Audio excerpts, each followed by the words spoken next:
सबसे पहले इस कथा को किसने सुना? बोले नारद मुनि ने सबसे पहले सुना। अब दिमाग खराब, बोले नारद का टेम तो नहीं है घर में, न्याय करवा, ऐसे इनने कैसे सुन ली जा कथा?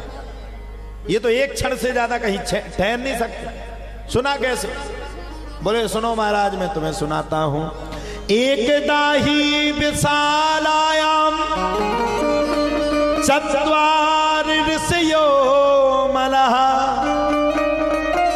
सत्संगार्थ समायाता दत्त सुस्तत नारदम। एक बार की बात है, बद्री विशाल के तट पर चारों ऋषि आ गए, सनक, सनंदन और सनातन और सनत कुमार। ये चारों ऋषि अपने आप में परिपूर्ण थे, पूर्ण थे। ये चारों ऋषि भगवान की कथा सुनाते थे। जहां भगवान की कथा हो, अच्छा कथा आ रही है आप सबके समझ में? किस किस की आ रही कथा समझ में, जरा बताओ। तुम्हें नहीं आ रही? इनकी सहेली भाग गई में, हाँ दिमाग खराब है। किस किस को आ रही बताओ जल्दी। सबको आ रही? आप सबको आ रही? थोड़ा सा इन दादाजी इन सबको भी थोड़ा सा मसाला चाहिए, नहीं तो ये कथा ना सुने। वो 7 दिन हमारा काऊ जे हमारी तो पेटी बच जे, फिर ये ना सुने तो। समझ में आ रही सबके? पक्का? किस किस की आ रही? अच्छा बताओ तो पक्षीराज गरुड़ की मैया का क्या नाम था?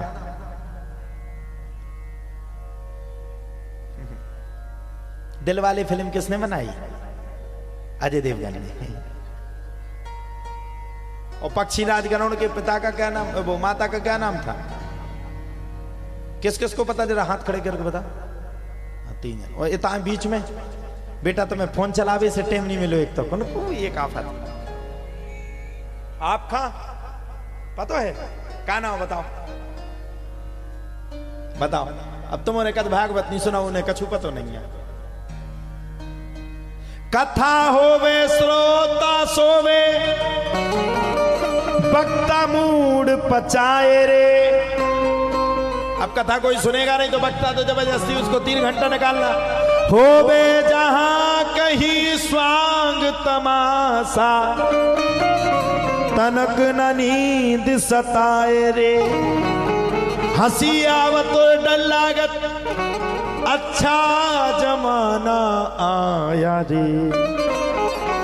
फलाने राजा आ जाए, देखो टेंट ओवर हो जाए।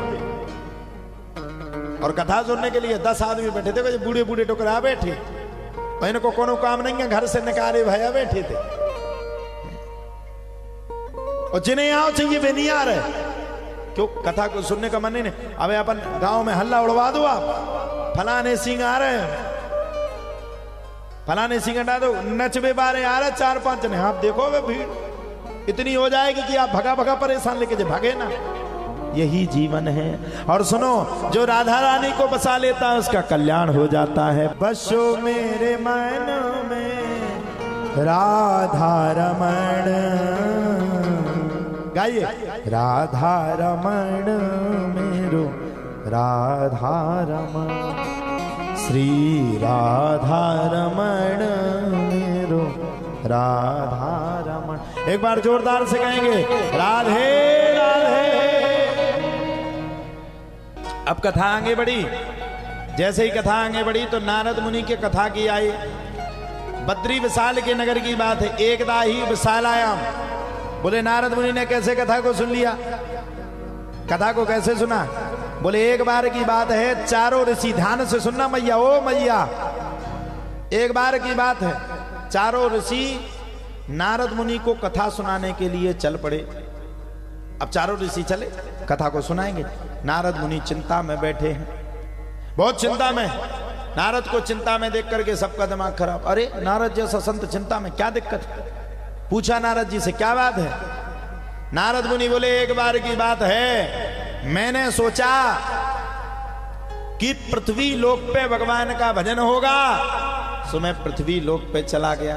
पुष्कर गया, प्रयाग गया, काशी गया, गोदावरी गया, हरि क्षेत्र गया, कुरुक्षेत्र गया, लेकिन कहीं भी मेरे आत्मा को शांति नहीं मिली। अंत में मैं वृंदावन पहुंच गया। अच्छा, वृंदावन पहुंचा तो वहां भक्ति बहुत थी, बहुत।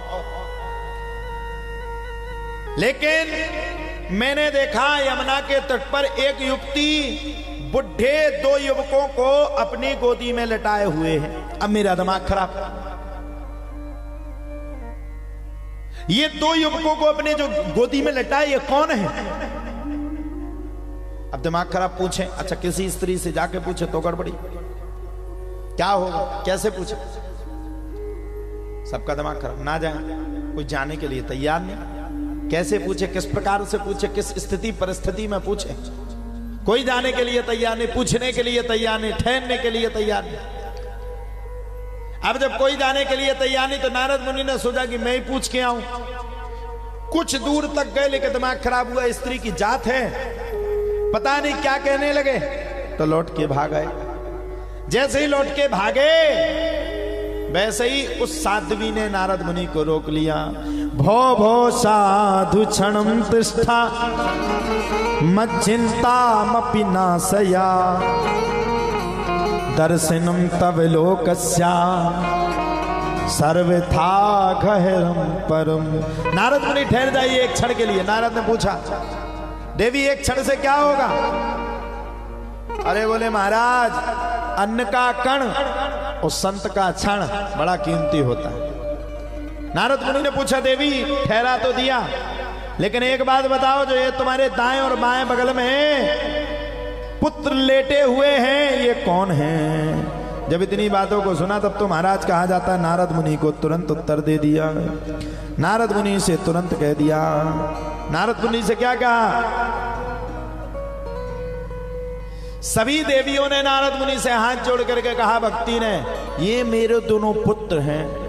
अब तो नारद मुनि का दिमाग खराब। माता जी जवान और पुत्र जी बुढ़ापे में, चक्कर क्या? माता को बूढ़ा होना चाहिए, पुत्र को जवान होना चाहिए, ये क्या चक्कर? अब दिमाग खराब माताओं का। और जब माताओं का दिमाग खराब हुआ तब तो नारद मुनि ने पूछा, आखिरकार ये प्रयोजन क्या है? भक्ति ने बताया, उत्पन्ना द्रविड़े साहम वृद्धिम कर्णाटके गता कुचित कुचिन महाराष्ट्रे गुर्जरे जीर्णता गता। मेरा जन्म द्रविड़ देश में हुआ, वृद्धि मेरी कर्नाटक में हुई, और कुचित कुचिन महाराष्ट्र में मैं खेली बड़ी हुई हूं, और गुर्जरे जीर्णताम गतः, जब तक मैं गुजरात में पहुंचा तब तक मैं जीर्ण शीर्ण हो गया। अब बताओ देवी, इसके पीछे क्या प्रयोजन है? नारद मुनि ने कहा, चिंता मत करो, मैं तुम्हें जवान करवा दूंगा, तुम्हारे पुत्रों को जवान करवा दूंगा, चिंता मत करो।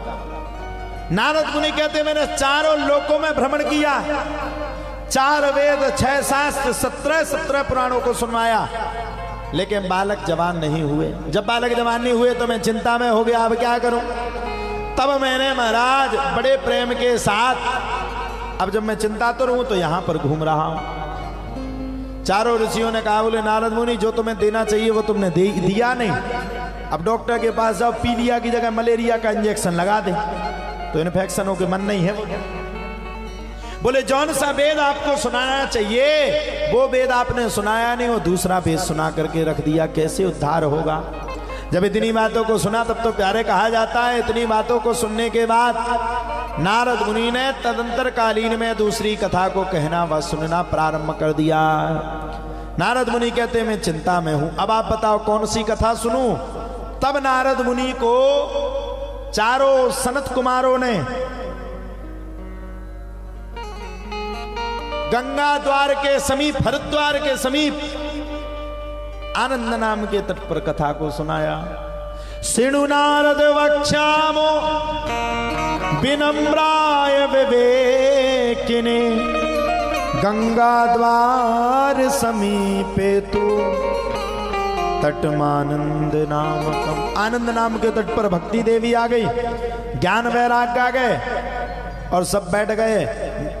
चारों ऋषियों ने कथा को कहना व सुनाना प्रारंभ किया और जैसे ही सुनाया वैसे ही धीरे धीरे धीरे करके पुत्र बढ़ने लगे और जैसे ही 7वां दिन आया वैसे ही 7वें दिन वो बुढ़े पुत्र आकर के अपने आप भागवत की कथा को सुनकर के जवान हो गए। भक्ति महारानी ताता थैया होकर के नृत्य करने लगी। भक्ति सुतौ तौ तरुणी गृहीत्वा प्रेमई के रूपा सहसा विरासी श्री कृष्ण गोविंद हरे मुरारी नाथेति नामानि मुहुर बदंती। अच्छा यहां हम श्लोक बोल रहे तो सबरे देख देख के का पंडितन को पर को एरिया जिते स्टाफ के पर जाओ तो सोच समझ के ना नहीं आऊ हैं। हमने महाराज का भी समझाई थी कि ऐसी तुम आए साए ना करियो पूजा। बोले का हमने बे भी मामुन तुम भी मामुन, ऐसो नहीं बीच में तुम्हारी थरिया सी चटक जाए। तो इतने हमने श्लोक कमो नहीं बोले, लेकिन गांव में बोल रहे जी में सब खा लगे हाँ हम विद्वान कहूँ नहीं बोलत कहूँ ज्यादा बोलो सो निकलने देख तो जो काम मेरे में आ रहा हो उन्हें का आफत है। हम इतनी आफत भी दी कि हम का बताएं, गड्ढा खोदो तो हमारी आफत दूर ना हुई है। लेकिन हम कहते भगवान ऐसी आफत में हमें हमेशा डाले रहे, हमेशा डाले रहे, हम डलते रहे और ऐसी कथा भगवान की सुनाते रहे। तो सिणु नारद वक्ष्यामो ब्रह्मराय विवेक ने गंगा द्वार समीपे तू तटमानंद नामकम, आनंद नाम के तट पे कथा को सुनाया। भक्ति देवी नित्य करने लगी। श्री कृष्ण गोविंद हरे मुरारी हे नाथ नारायण वासुदेवा।